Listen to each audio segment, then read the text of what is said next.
Hello, it's Tuesday the 31st of December 2024, New Year's Eve, and I've been given this Akai integrated amp just as a gift from a customer.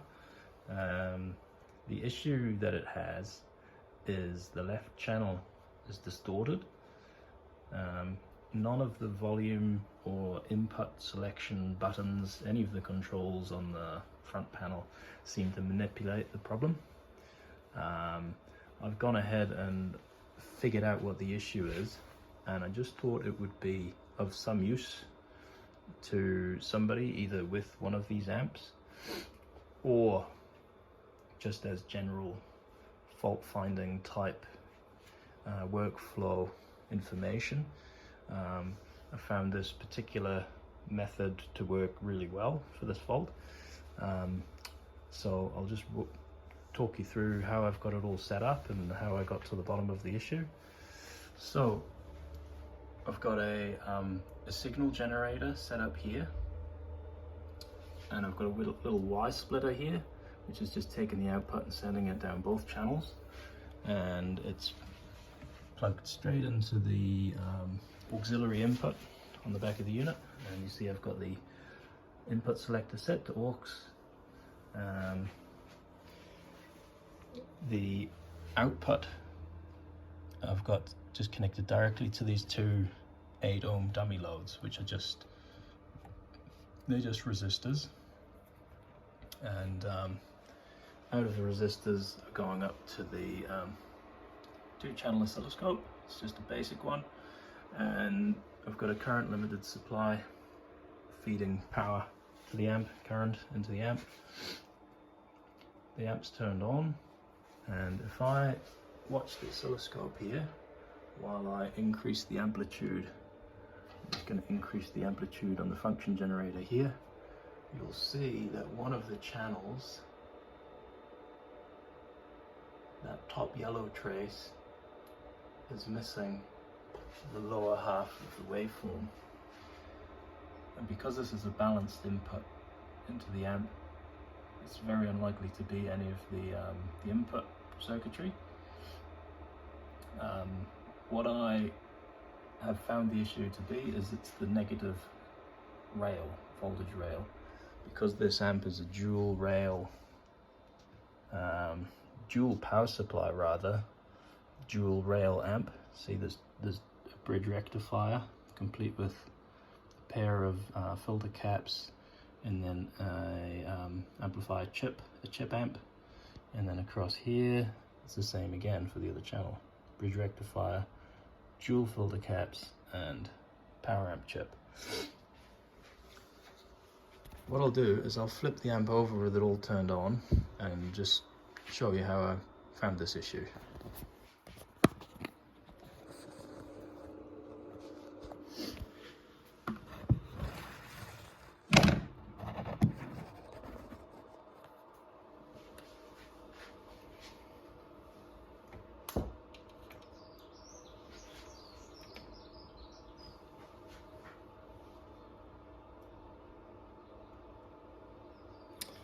So just grabbing the DC, or the multimeter set to DC volts.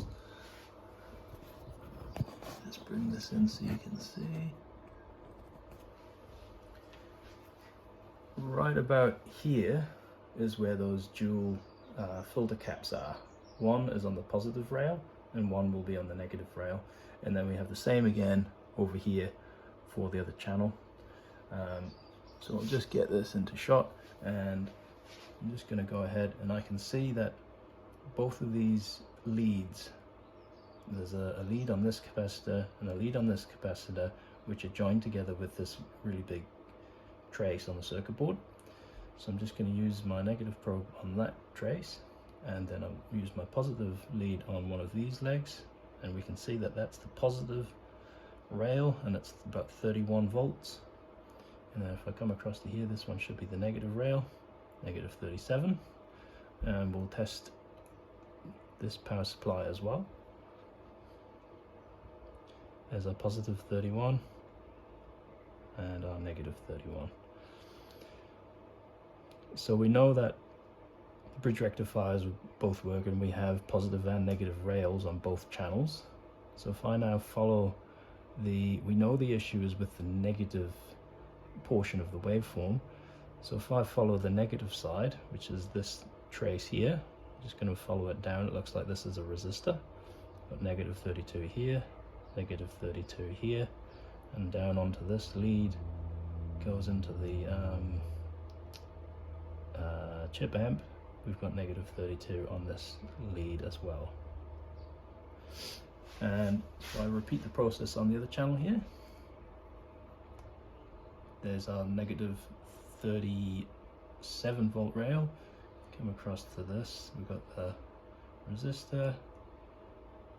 It's present at this side of the resistor as well. And then down here on the lead going into the chip amp, we've got nothing. And you can see that there's a poor solder connection there. So if I just push that too, I hear a tiny little arc, and we now have our negative rail on that lead on the chip amp. So if I carefully hold that there and show you the oscilloscope trace when I make that connection. So just pushing that lead up now, and we've restored the negative portion of the waveform for that channel. So that's all the problem is. There's a poor solder connection on one of those leads to the chip amp for that channel. So I suppose the next thing to do is resolder all of those connections just to be sure we don't have the same issue anywhere else. I'm going to have the same issue in the future with any of those other channels, or pins I should say. We'll test it again. So I've just finished touching up all those solder connections, and with 270 millivolts on the input and the volume controls at about 20%, we've got almost 2.9 volts RMS in the output. And I'll just manipulate the volume control here.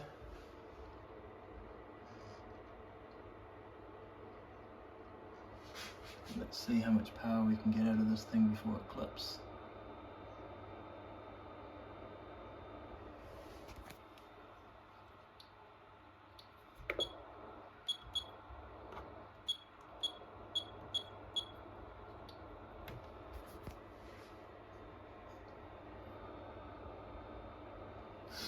I'll use the other channel so we can see the measurements. Okay.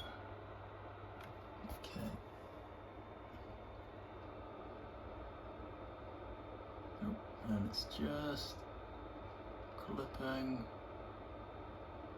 about there, 11.7, almost 12 volts, should we say?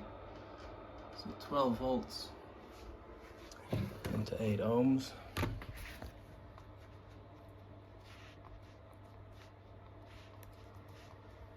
Got 18 watts. So don't know what this is rated at, how much power it's supposed to put out per channel, but we're getting 18 watts per channel. So I'd say there's probably a number of different ways to have gotten to the same conclusion there, but just simply by connecting the amp up to the oscilloscope, I was able to visually see the issue was with the distortion issue was with the negative rail of one of the channels. So simply by tracing out the negative supply rail, it just led me straight to the correct pin, the relevant pin that wasn't soldered properly. So it was a very quick fix. So yeah, hopefully this helps somebody else in a similar situation, or just as a wee tip for somebody. Cheers.